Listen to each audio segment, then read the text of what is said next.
بسم اللہ الرحمن الرحیم۔ ناظرین، اس ویڈیو میں بتایا جائے گا کہ عید الاضحیٰ کے موقع پر قربانی کرنا کیوں ضروری ہے، قربانی کرنے سے کیا اجر و ثواب حاصل ہوتا ہے، اور کون سے 3 لوگ ہیں جن کی قربانی قبول نہیں ہوتی۔ نہایت معلوماتی ویڈیو ہے، آپ سے گزارش ہے کہ اس ویڈیو کو آخر تک ضرور دیکھیے گا۔ رسول اللہ صلی اللہ علیہ وسلم سے ایک دن صحابہ کرام رضوان اللہ عنہم اجمعین نے دریافت کیا کہ یا رسول اللہ صلی اللہ علیہ وسلم، بتائیے کہ یہ قربانی کیا ہے؟ تو رسول اللہ صلی اللہ علیہ وسلم نے ارشاد فرمایا، اے صحابہ، یہ قربانی تمہارے دادا سیدنا حضرت ابراہیم علیہ السلام کی سنت مبارکہ ہے۔ یہ سن کر صحابہ کرام نے مزید پوچھا کہ یا رسول اللہ، پھر اس پر ہمیں اجر و ثواب کیا ملے گا اور نیکیاں کتنی ملیں گی؟ تب نبی کریم صلی اللہ علیہ وسلم نے ارشاد فرمایا کہ جس جانور کی تم قربانی کرو گے، اس جانور کے ہر ایک بال کے بدلے تمہیں ایک نیکی ملے گی۔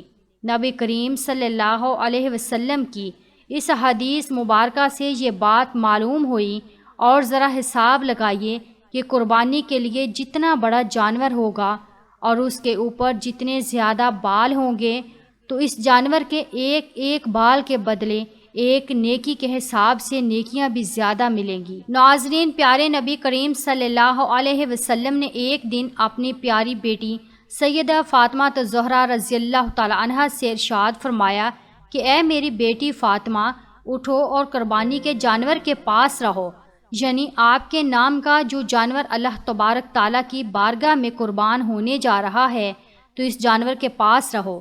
یہ ارشاد سن کر سیدہ فاطمہ الزہرا نے وجہ دریافت کی کہ اے ابا حضور، اس میں کیا حکمت پوشیدہ ہے کہ میں اپنے جانور کے پاس رہوں؟ تو یہ سن کر نبی کریم صلی اللہ علیہ وسلم نے فرمایا کہ اے بیٹی فاطمہ، اس لیے کہ اس جانور کے خون کا پہلا قطرہ زمین پر گرتے ہی اللہ تعالیٰ تمہارے پچھلے تمام گناہوں کو مٹا دے گا۔ ناظرین کرام، اس حدیث مبارکہ کی فضیلتیں علماء کرام نے بیان فرمائی ہیں۔ پہلی حکمت جو اس ارشاد سے معلوم ہوئی کہ نبی کریم صلی اللہ تعالی علیہ وسلم خود کو اور اپنی اولاد کو اللہ تعالیٰ کی بارگاہ میں انتہائی عاجزانہ انداز میں پیش کرتے ہیں، ورنہ سیدہ فاطمہ الزہرا تو وہ معصوم ہستی ہیں کہ جن کی ساری زندگی گناہوں سے پاک و مبرہ ہے، تو ان کے نام اعمال میں تو کوئی گناہ موجود ہی نہ تھے کہ جن کی معافی مقصود تھی، بلکہ یہ صرف اور صرف نبیوں کے سردار رحمت العالمین صلی اللہ علیہ وسلم کی عاجزی کو ظاہر کرتی ہے۔ دوسری حکمت تب معلوم ہوئی جب سیدہ فاطمہ الزہرا رضی اللہ تعالی عنہا نے نبی کریم صلی اللہ تعالی علیہ وسلم کا ارشاد مبارکہ سن کر دریافت کیا کہ یا رسول اللہ صلی اللہ علیہ وسلم، کیا یہ فضیلت صرف ہم اہل بیت کے لیے ہے یا تمام امت مسلمہ کے لیے ہے؟ تب نبی کریم صلی اللہ علیہ وسلم نے ارشاد فرمایا کہ یہ فضیلت اور یہ انعام پوری امت مسلمہ کے لیے ہے۔ سبحان اللہ! معلوم ہوا کہ جب کوئی شخص اللہ تعالیٰ کی راہ میں جانور قربان کرتا ہے، تو اس جانور کے جسم سے خون کا پہلا قطرہ جب زمین پر گرتا ہے تو اللہ تعالیٰ اس قطرے کے ساتھ ہی اس شخص کے پچھلے تمام گناہوں کو مٹا دیتا ہے۔ پیارے نبی کریم صلی اللہ علیہ وسلم نے ارشاد فرمایا کہ جو شخص استطاعت ہونے کے باوجود اور قربانی کی گنجائش ہونے کے باوجود بھی قربانی نہیں کرتا، مال بھی ہے، دولت بھی ہے، پیسہ بھی ہے اور سب کچھ ہے، پھر بھی اگر وہ قربانی نہیں کرتا تو وہ ہماری عیدگاہ میں نہ آئے۔ حضرت سیدنا امام جعفر صادق رضی اللہ تعالی عنہ لوگوں کو وعظ و نصیحت فرما رہے تھے، درس قرآن دے رہے تھے اور قربانی کی فضیلت اور قربانی کے مسائل بیان فرما رہے تھے۔ اس دوران آپ رضی اللہ تعالی عنہ نے ارشاد فرمایا، اے لوگو، ہر ایک مسلمان کی قربانی اللہ تعالیٰ قبول فرماتا ہے، لیکن سن لو کہ دنیا میں 3 ایسے بدبخت لوگ ہیں کہ جن کی نہ تو کوئی قربانی قبول ہوتی ہے، نہ تو حج قبول ہوتا ہے اور نہ ہی کوئی نماز قبول ہوتی ہے۔ اس پر لوگوں نے سوال کیا کہ اے حضرت، آخر وہ 3 قسم کے بدقسمت لوگ کون کون سے ہیں؟ ایسے کون سے بدبخت لوگ ہیں کہ جن کی قربانی حج نمازیں قبول نہیں ہوتی۔ ناظرین، دل کے کانوں سے سنیے گا کہ وہ کون کون سے بدبخت ہیں۔ فرمایا، نمبر 1، شرک کرنے والا۔ شرک کرنے والے کا کوئی بھی عمل قبول نہیں ہوتا، نہ نماز قبول ہوتی ہے، نہ حج قبول ہوتا ہے، اور نہ ہی قربانی قبول ہوتی ہے۔ اللہ تعالیٰ کے ساتھ کسی کو شریک ٹھہرانا شرک کہلاتا ہے۔ اللہ کا دروازہ چھوڑ کر کسی غیر کے دروازے پر جا کر بھیک مانگنا، خیرات مانگنا، مشکلات کا حل مانگنا شرک ہے۔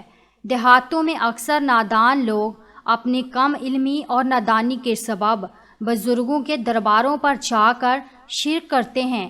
ان سے کہتے ہیں کہ بابا جی ہمیں اولاد دے دیں، ہمیں روزگار دے دیں، ہماری مشکلیں حل کر دیں۔ ایسے نادانوں کو یہ بھی معلوم نہیں کہ وہ کتنا بڑا گناہ کر رہے ہوتے ہیں۔ ایسے نادان کی آہذاری کو سن کر قبر میں پڑا اللہ کا نیک ولی بھی ایسے شخص پر لعنت کر رہا ہوتا ہے۔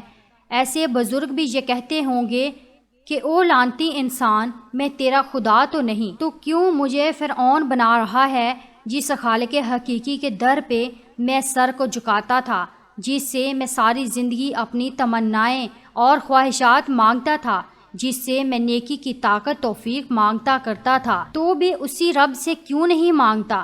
اس سے بھی کیوں نہیں مانگتا جو سب کو دیتا ہے؟ اس کے سامنے ہاتھ کیوں نہیں پھیلاتا جو تیرے خالی ہاتھوں کو، تیری خالی جولی کو بھرنے کی اصل قدرت رکھتا ہے؟ میرے سامنے اپنا سر جھکائے ہوئے کیا تجھے شرم بھی نہیں آتی؟ تو یہ اتنا بڑا گناہ ہے کہ اللہ تعالیٰ کو چھوڑ کر کسی انسان کے سامنے سر جھکانا اور اس سے اپنی خواہشات کی تکمیل کی امید لگانا، اور یہی شرک ہے۔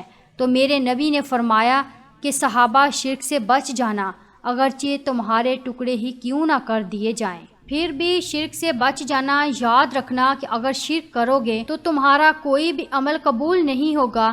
ناظرین، کیا آپ جانتے ہیں کہ جب کوئی انسان زنا کرتا ہے تو اس شخص پر اللہ تعالیٰ کو بے حد غصہ آتا ہے؟ اللہ تعالیٰ زانی انسان پر غضبناک ہوتا ہے، کیونکہ ایک مومن جب زنا کر رہا ہوتا ہے اس وقت ایمان سے خارج ہو جاتا ہے۔ اسی طرح ایک مومن جب چوری کر رہا ہوتا ہے اس وقت بھی ایمان سے خالی ہو جاتا ہے۔ اس لیے اللہ تعالیٰ ایسے انسان سے غضبناک ہوتا ہے۔ مومن جب جھوٹ بول رہا ہوتا ہے، جب سودی لین دین کر رہا ہوتا ہے، جب نماز ادا نہیں کر رہا ہوتا، تو ایسی صورتوں میں اللہ تعالیٰ انسان پر غضبناک ہوتا ہے، لیکن اتنا نہیں ہوتا جتنا شرک کرنے والے پر ہوتا ہے۔ یہی وجہ ہے کہ علماء کرام فرماتے ہیں کہ اللہ جس کو چاہے بروز قیامت معاف فرما دے گا، لیکن شرک کرنے والے کا ٹھکانہ ہمیشہ ہمیشہ کے لیے جہنم ہی ہوگا۔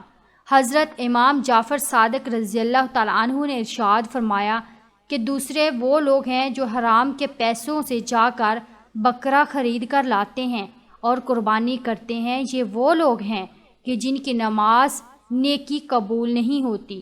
حرام اللہ کو بے حد ناپسند ہے، کیونکہ حرام پر ہمیشہ شیطان تھوکتا رہتا ہے۔ علماء کرام کہتے ہیں کہ کبھی اپنی اولاد کو حرام کا ایک لقمہ بھی نہ کھلانا، کیونکہ حرام کمائی سے کھائی گئی خوراک ان کی آنکھوں سے حیا کو چھین لے گی، شرم و حیا چھین کر تمہاری اولاد کو بے حیا بنا ڈالے گی۔ پوچھا گیا کہ حضرت، تیسرے بدقسمت لوگ کون سے ہیں کہ جن کی قربانی قبول نہیں ہوتی؟ فرمایا کہ وہ سود کا کاروبار کرنے والے اور سودی لین دین کرنے والے لوگ ہیں کہ جن کی قربانی اللہ تعالیٰ کی بارگاہ میں مقبول نہیں ہوتی۔ فرمایا ان تین لوگوں کے علاوہ سب کی قربانی قبول ہوتی ہے، خواہ وہ گنہگار ہوں، بدکار ہوں، سیاہ کار ہوں۔ اگر وہ مسلمان ہوگا اور کلمہ پڑھنے والا ہوگا تو ہر ایک کی قربانی قبول ہو جاتی ہے، لیکن ان تین لوگوں کی قربانی قبول نہیں ہوتی تب تک جب تک یہ لوگ اللہ تعالیٰ کے حضور سچی پکی توبہ نہیں کر لیتے اور اپنے گناہوں کو ہمیشہ کے لیے چھوڑ نہیں دیتے۔ اللہ تعالیٰ سے دعا ہے کہ ہمیں اپنی رحمت اور کرم کے سائے میں رکھے اور ہمیں ایسے لوگوں میں کبھی شامل نہ فرمائے کہ جن پر اللہ کا غضب نازل ہوتا ہے۔ ہمیں نیک اور صالح اعمال سر انجام دینے کی توفیق مرحمت فرمائے، اور تمام مسلمانوں کی قربانی کو قبول و منظور فرمائے۔ جو اللہ تعالیٰ کی بارگاہ میں قربانی کرنے کی نیت رکھتے ہیں اور جو لوگ قربانی کے لیے استطاعت نہیں رکھتے تو اللہ تعالیٰ انہیں بھی قربانی کی طاقت توفیق مرحمت فرمائے، آمین یا رب العالمین۔ ناظرین، ویڈیو کو لائک کیجئے، چینل کو سبسکرائب کیجئے اور کمنٹ باکس میں اپنی رائے کا اظہار ضرور کیجئے اور صدقہ جاریہ سمجھ کر اس ویڈیو کو آگے زیادہ سے زیادہ شیئر کیجئے۔ شکریہ۔